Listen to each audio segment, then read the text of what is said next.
La petite Lily, à peine âgée de 10 mois, doit passer la majeure partie de ses journées au travail de son papa. C'est que depuis sa naissance, sa famille est incapable de lui trouver une place en garderie. J'ai appelé autant les CPE pour voir où est-ce qu'elle était rendue sur la liste d'attente. Malheureusement, ils ne peuvent pas nous donner l'information car il y a des priorisations.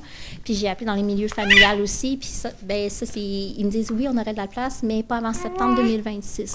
La maman, Julie Pelletier, qui est travailleuse sociale, a dû drastiquement réduire ses heures de travail pour pouvoir s'occuper de sa fille. Je ne pourrai pas retourner à travailler sur mon poste à temps plein. Je vais pouvoir faire un retour progressif seulement 2 jours par semaine jusqu'à temps que j'aille une place en garderie. Moi, je suis travailleuse sociale. Je ne veux pas dire que le monde continue de tourner même si je ne suis pas là, mais tu sais, à force d'avoir un manque de ce type de professionnel-là, ça va avoir des impacts, c'est sûr, sur les usagers, sur la communauté également. Là. Aux yeux des éducatrices, la situation ne semble pas prête de se régler, puisque 85 % des intervenantes en petite enfance de la FIPEC-CSQ ont voté pour un mandat de grève de 4 semaines vendredi dernier.